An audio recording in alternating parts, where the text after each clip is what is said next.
다시 로마서 7번째 시간, 하나님의 칭찬이 목적입니다. 하나님의 칭찬이 목적입니다. 라는 제목으로 하나님 말씀 나누겠습니다.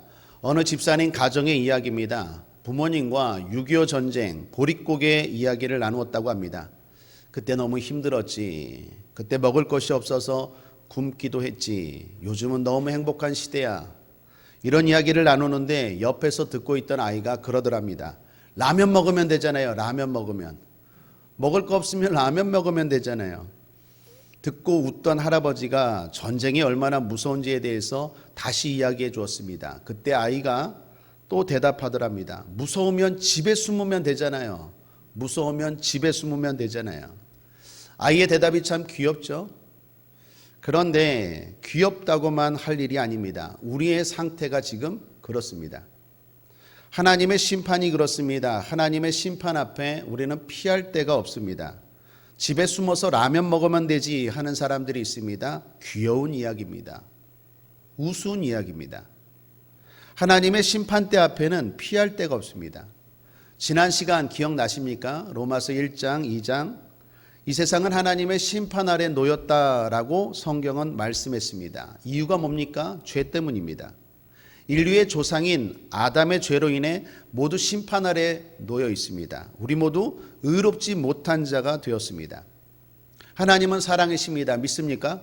아멘. 그래서 우리로 하여금 죄를 해결하고 의롭게 되는 길을 제시하셨습니다. 그것이 바로 십자가를 믿는 믿음의 의입니다. 하나님이 제시하신 예수 그리스도를 믿는 믿음으로 말미암아 얻는 의입니다. 그것이 로마서, 그것이 더 나아가 성경의 핵심입니다. 그것이 로마서 1장 17절, 정말 중요한 말씀입니다. 함께 다시 한번 읽어보겠습니다. 시작. 복음에는 하나님의 의가 나타나서 믿음으로 믿음에 이르게 하나니 기록된 바 오직 의인은 믿음으로 말미암아 살리라 함과 같으니라. 아주 중요한 말씀입니다. 여러분 마음에 다시 한번 새기시길 바랍니다. 인생이 사는 길은 믿음밖에 없습니다. 우리가 의롭게 되어 천국 가는 길은 믿음밖에 없습니다.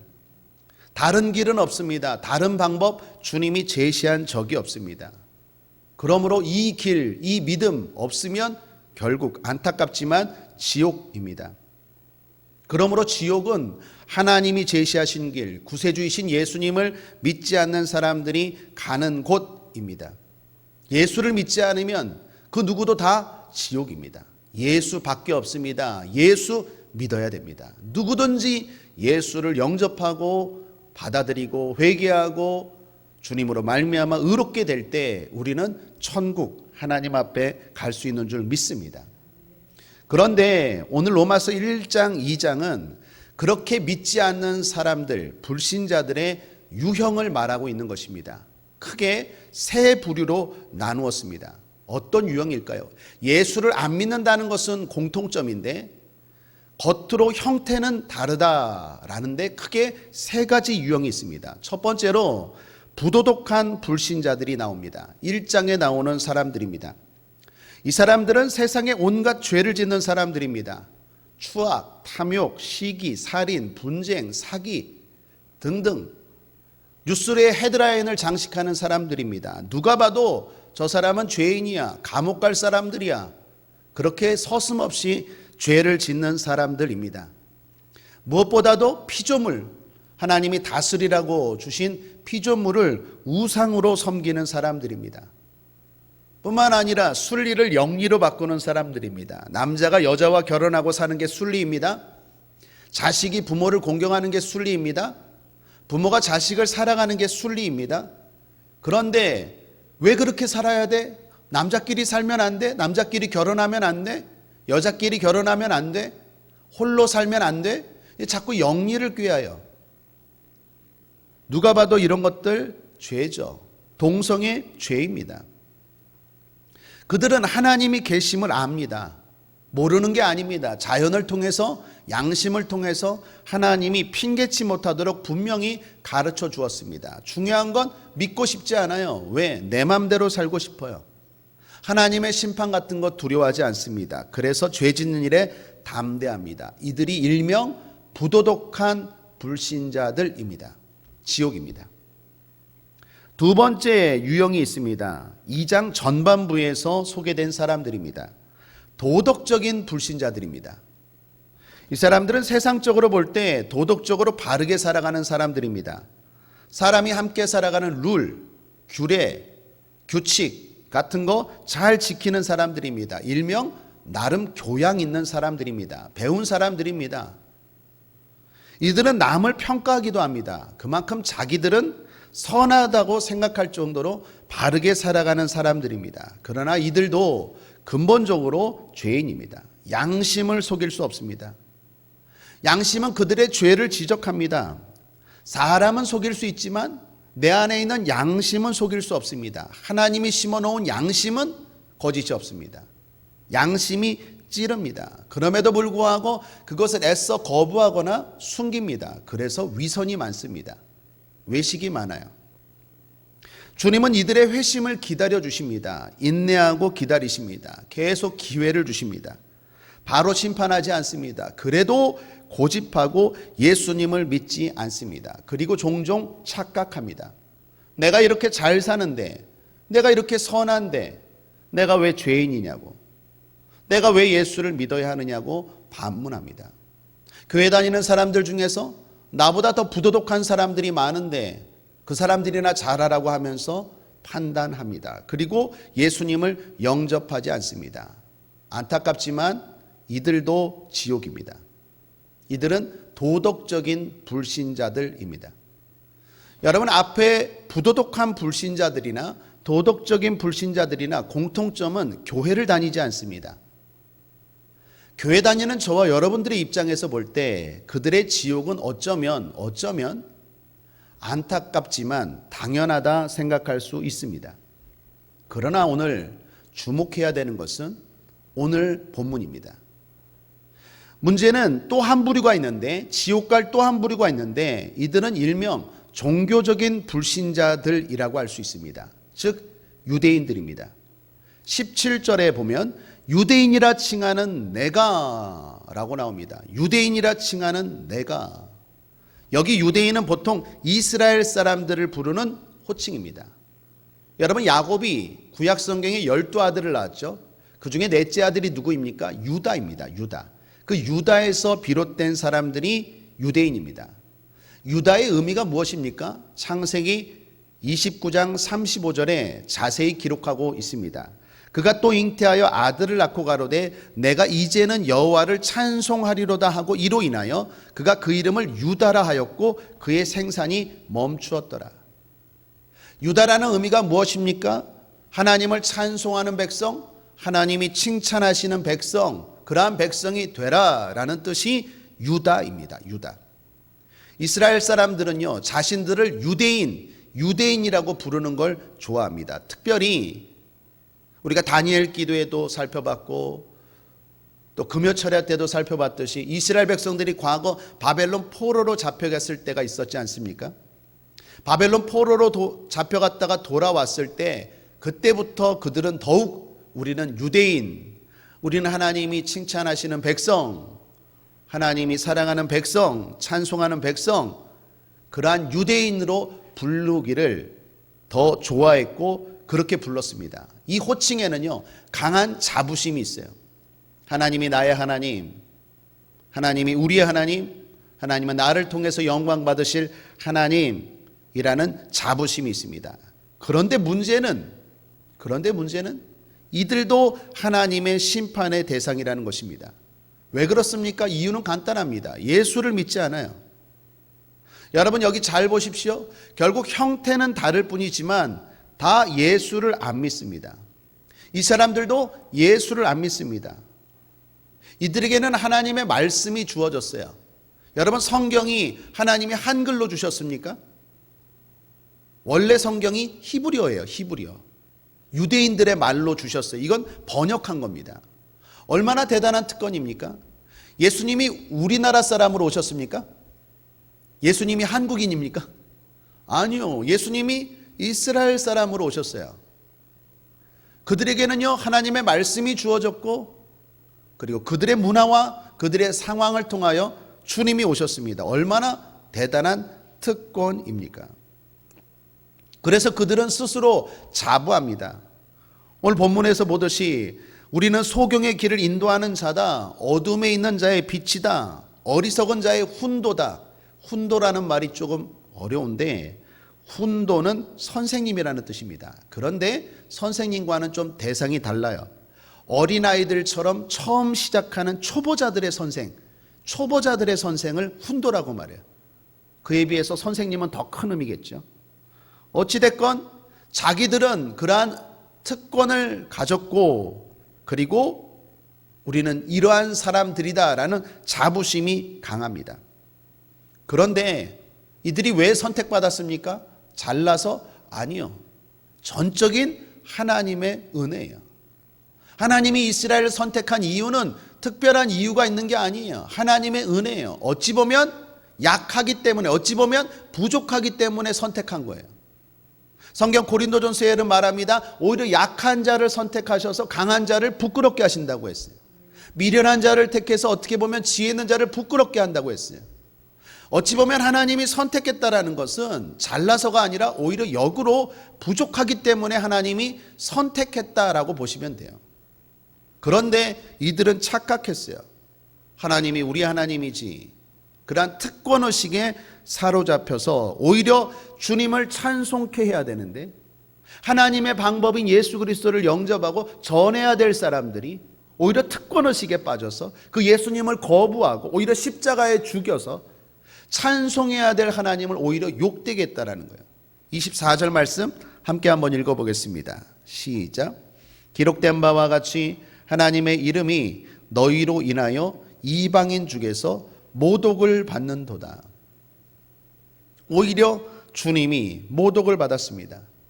이들에 대해서 예수님도 이런 말씀을 하신 적이 있습니다. 마태복음 21장 31절에 예수께서 저에게 이르시되 내가 진실로 너에게 이르노니 세리들과 창기들이 너희보다 먼저 하나님의 나라에 들어가리라. 세리와 창기들은 당시의 죄인이라고 여기는 사람들입니다. 그런데 그들이 천국 간대요. 왜 그렇습니까? 천국은 다시 말합니다. 예수 외에는 없어요. 세리와 창기들은 자신의 부족함을 인정해요. 내가 죄인임을 인정해요. 그래서 오히려 겸손하게 마음을 열고 주님을 영접하는데 이들은 잘한다는 특권의식에 빠져서 오히려 예수님 앞에 교만해요. 예수님을 받아들이지 않아요. 그래서 오히려 세리와 창기들이 너희들보다 낫다라고 주님 말씀합니다. 그러므로 여기까지 종합하면 지옥 갈 자들은 크게 세 부류입니다. 예수 안 믿으면 지옥 갑니다. 그런데 형태는 크게 세 가지라는 거예요. 부도덕한 불신자들, 도덕적인 불신자들, 그리고 종교적인 불신자들. 오늘 우리가 살펴볼 대상은 이 마지막 종교적인 불신자들입니다. 유대인들입니다. 이들은 저 멀리 이스라엘에 있는 유대인들, 이 모자 쓰고 수염 기르고 두루마리 들고 다니는 그러한 유대인들만 가리키는 건 아닙니다.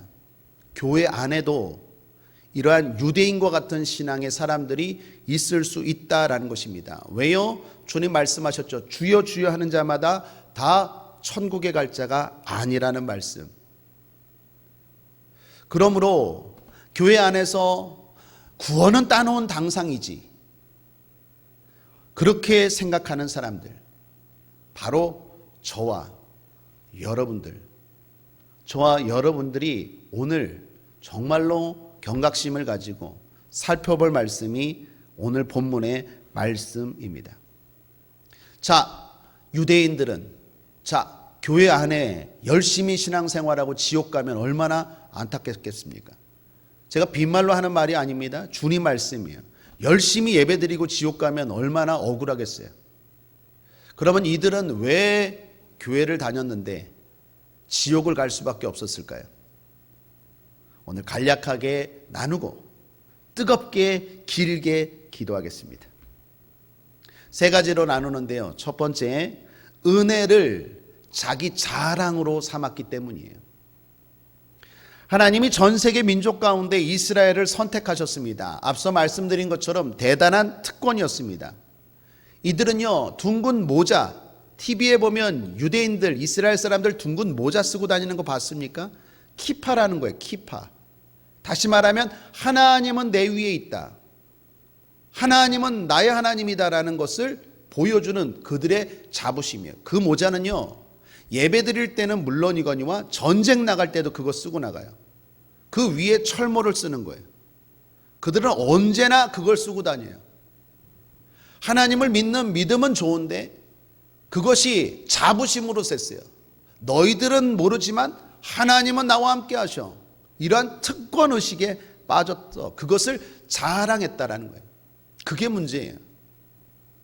성경 고린도전서 1장 27, 29절은 이렇게 말합니다. 그러나 하나님께서 세상에 미련한 것들을 택하사 지혜 있는 자들을 부끄럽게 하려 하시고 세상에 약한 것들을 택하사 강한 것들을 부끄럽게 하려 하시며 하나님께서 세상에 천한 것들과 멸시받는 것들과 없는 것들을 택하사 있는 것들을 폐하려 하시나니 이는 아무 육체라도 하나님 앞에서 자랑하지 못하게 하려 하심이라.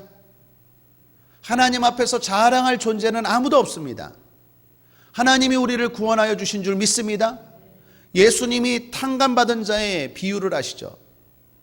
1만 달란트의 큰 빚을 탕감해 주셨는데 그 종이 은혜로 탕감받았는데 자기에게 작은 돈 꾸어간 사람들의 그 돈을 갚으라고 요구한다면 얼마나 나쁘고 악한 것이겠습니까?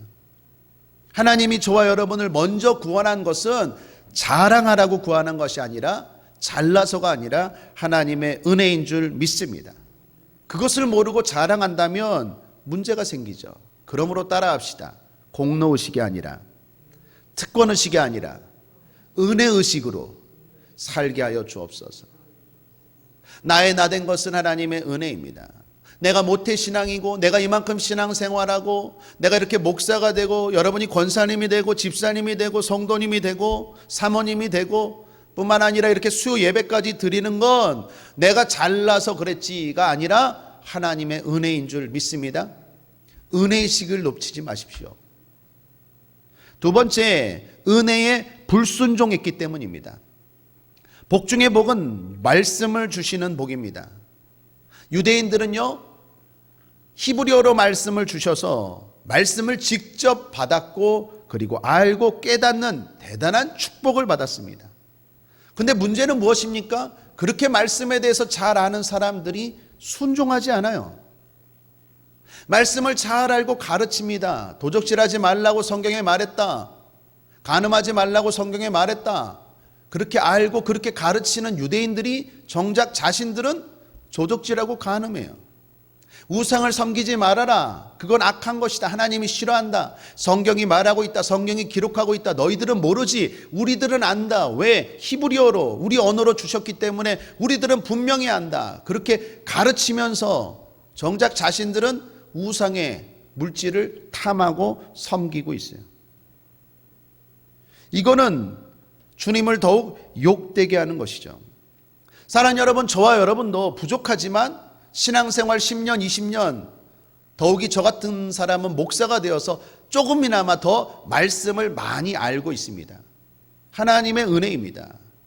그런 사람들 조심해야 됩니다.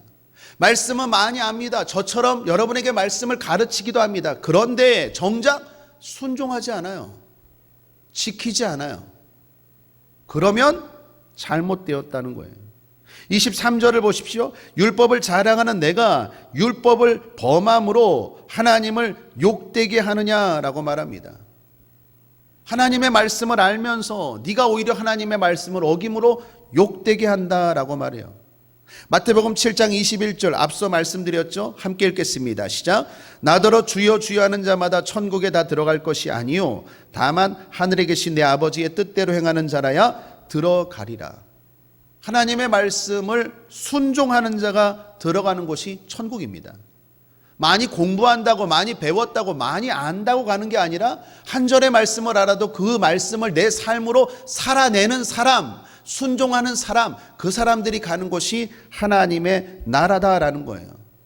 특별히 주님이 말씀하신 이 마태복음 7장에는요 이 사람들이 귀신을 쫓아내고 그리고 능력을 행하고 하나님의 역사가 나타났던 사람들이에요. 그러므로 저와 여러분처럼 하나님의 능력을 경험하고 하나님의 역사를 체험하고 기도를 많이 하고 하나님의 말씀을 많이 아는 사람들은 더욱 조심해야 돼요. 말씀은 많이 알아요. 다 알아요. 근데 살지를 않아요. 설교할 때마다 저거 내가 다 알지, 다 들었지, 다 들었어요. 다 알아요. 몇 번이나 들었어요. 성경을 1년에 몇 독해요. 중요한 건 내 삶을 독해야 돼요. 내 삶이 바뀌어야 된다는 거예요. 그런데 알면서 실천하지 않아요. 은혜를 불순종으로 갚아요. 하나님이 말씀을 알 수 있는 기회를 주셨어요. 목사인 저처럼 여러분보다 더 신학교를 다니고 말씀을 연구할 수 있는 은혜를 주셨는데 그 말씀대로 살지 않으면 그건 오히려 더 하나님을 욕되게 하는 것이요, 그 사람들이 바로 지옥이라는 것입니다. 그러므로 사랑하는 여러분, 말씀 앞에 순종하는 저와 여러분 되기를 주님의 이름으로 축원합니다. 그러면 순종은 뭘까요? 말씀대로 사는 거겠죠. 그런데 질문합니다. 말씀대로 100% 살 수 있습니까? 그게 안 돼요. 그래서 성경이 말하는 순종은, 잘 들으십시오, 말씀대로 살려고 애쓰는 태도를 말해요. 말씀을 100% 지킨다, 그건 이 땅에 있을 수 없어요. 그렇게 되면 바리새인 되는 거예요. 불가능한 일입니다. 하나님의 말씀을 100% 살 수 없어요. 하나님은 우리의 마음까지도 보시는데 우리의 마음이 날마다 천사입니까? 순간 내가 미움 가질 때도 있고 순간 나쁜 생각할 수도 있는데 하나님의 말씀은 100% 이 땅에서 살 수 있는 사람은 없어요. 그러면 성경이 말하는 순종은 뭘까요? 말씀대로 살려고 애쓰는 태도예요. 주님은 태도를 보세요. 이것은요, 아예 노력도 안 하는 것과는 엄청난 차이가 있습니다.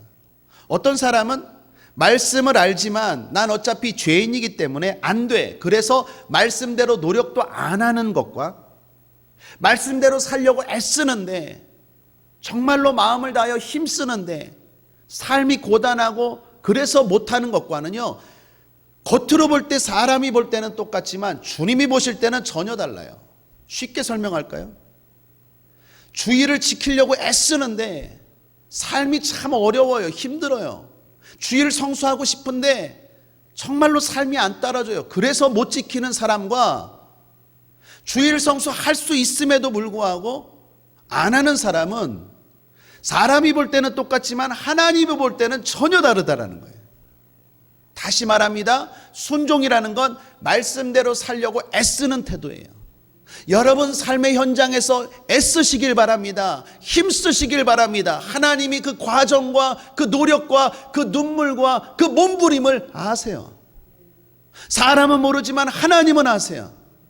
그러므로 포기하지 말고 힘쓰고 애쓰는 순종하는 저와 여러분 되길 바랍니다. 그러다 보면 순종의 수가 늘어가고 그러다 보면 순종의 질이 늘려갑니다. 그렇게 사는 사람들은 어떤 사람일까요? 은혜를 아는 사람들이에요. 은혜를 아니까 그렇게 살겠죠. 나 같은 것을 하나님이 구원해 주셨는데 내가 이렇게 살면 안 되지. 예배 드려야지, 기도해야지, 봉사해야지, 전도해야지. 나 같은 걸 천국 가게 하셨는데 그 은혜 의식이 마음에 있는 사람들은요, 늘 그렇게 애쓰려고 해요. 그런데 그런 은혜 의식이 없으면 애씀 자체가 없어요. 노력 자체가 없다는 거예요. 그러므로 사랑하는 여러분, 날마다 주님 앞에 불순종이 아니라 순종하는 저와 여러분 되기를 주님의 이름으로 축원합니다. 마지막 세 번째로는요, 은혜를 거부하는 사람입니다. 정확하게 말하면 회개의 기회를 거부하는 사람입니다. 본문에서 말하는 마음의 할례를 받지 않은 사람입니다. 28절 29절 말씀 함께 한번 읽어보겠습니다. 시작. 대저 표면적 유대인이 유대인이 아니요 표면적 육신의 할례가 할례가 아니라 오직 이면적 유대인이 유대인이며 할례는 마음의 할지니. 할례는 오늘날로 말하면 포경수술입니다. 이것은 내가 유대인임을 보여주는 표시 사인입니다. 유대인들은 겉으로는 표시가 있어요. 그런데 속사람은 할례를 받지 않았다라는 거예요. 마음의 할례를 받지 않았다라는 거예요. 그래서 오히려 이 사람들은 지옥이라는 거예요. 그럼 마음의 할례가 뭘까요? 회개를 말합니다. 뉘우침을 말합니다. 우리가 완벽하지 못합니다. 그래서 죄를 짓습니다. 그럴 때 어떻게 해야 됩니까? 회개해야 됩니다. 마음의 할례를 받아서 늘 회개가 마음에 있어야 됩니다. 앞서 기도회 때도 말씀드린 것처럼 이 땅에서 우리가 많이 기도해야 될 기도가 어떤 유형일까요? 간구? 대화? 아니요. 회개입니다.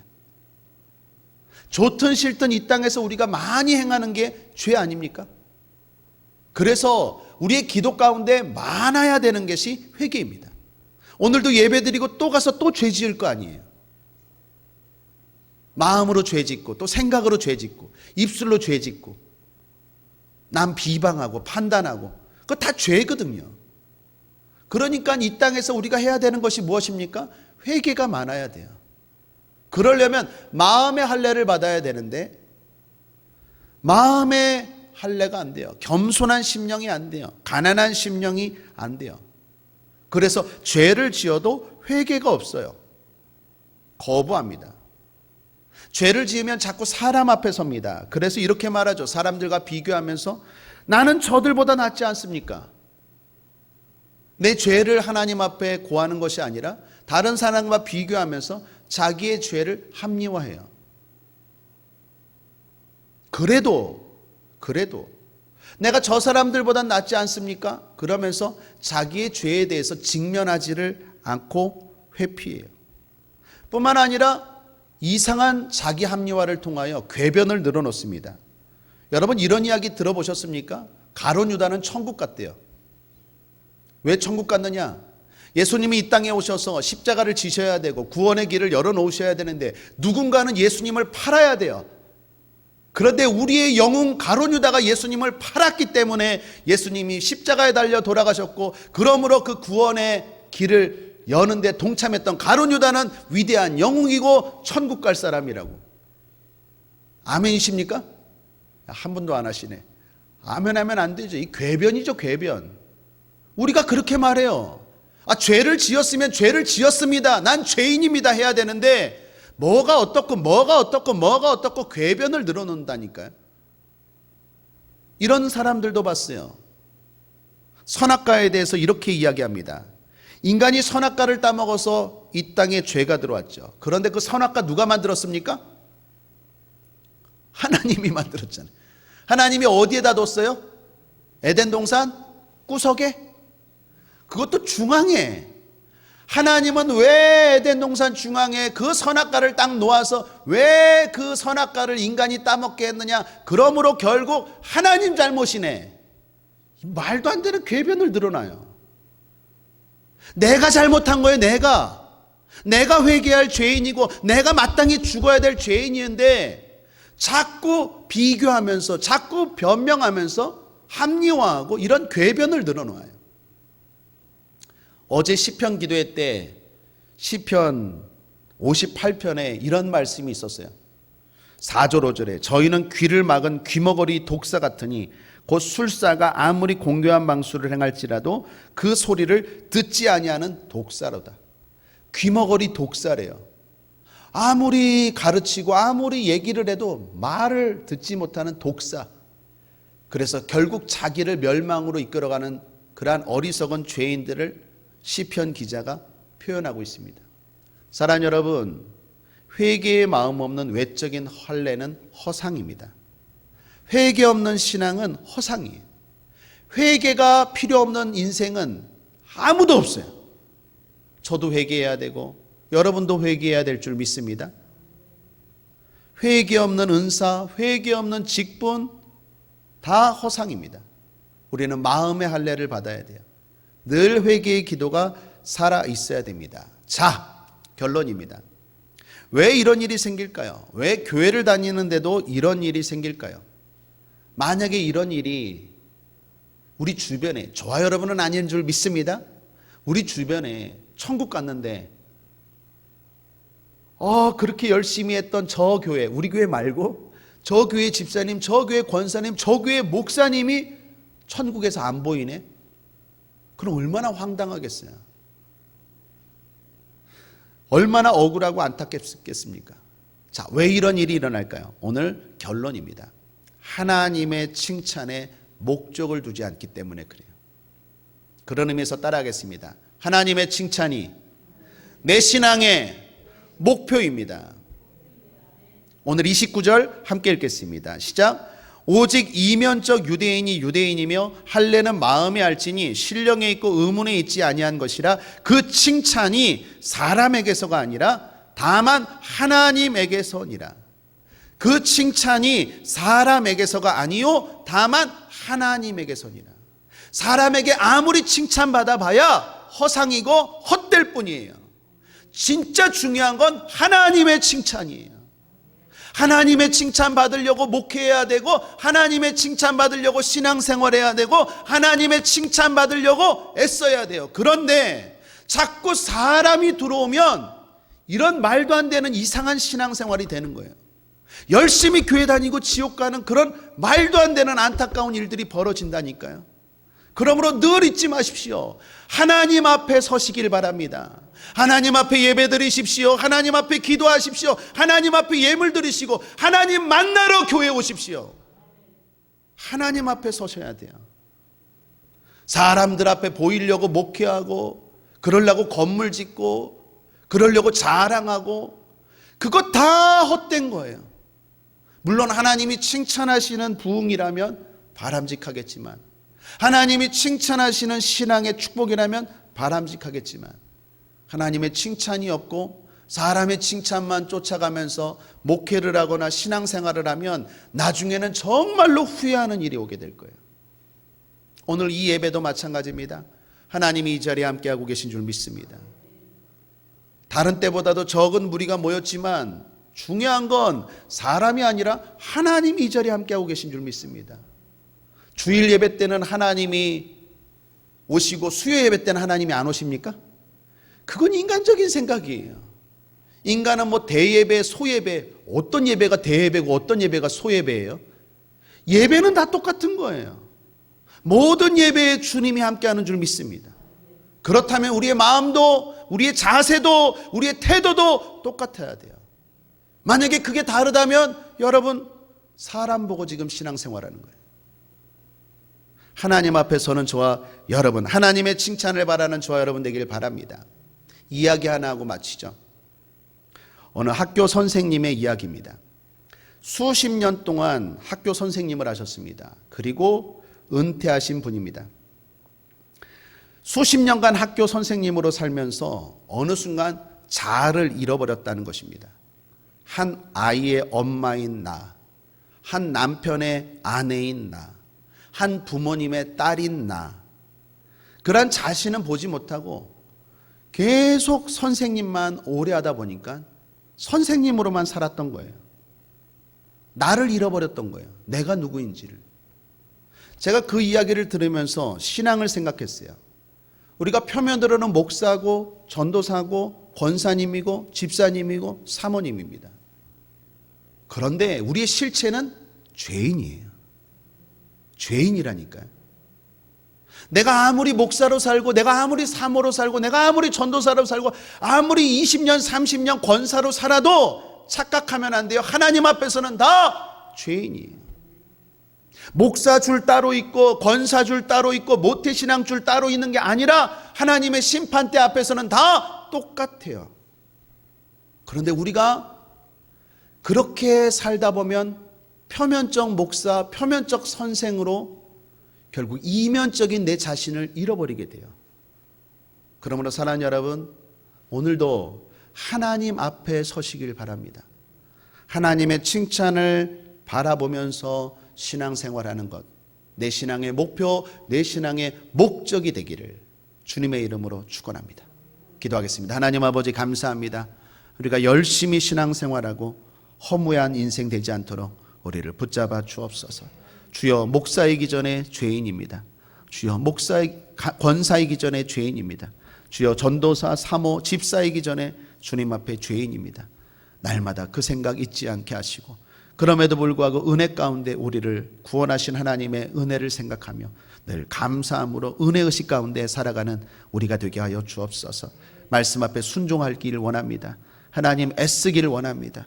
포기하지 않게 하여 주시고 더 노력하게 하시고 아버지 하나님 애쓰고 노력하지 못하는 것에 대해서 자기 합리화하는 어리석은 자 되지 않도록 우리를 붙잡아 주시옵소서. 하나님의 칭찬이 우리의 목적입니다. 감사드리며 예수님의 이름으로 축복하고 기도했습니다. 아멘. 우리 말씀을 기억하면서 주님 이름 3번 크게 부르고 통성으로 기도합니다. 주여 주여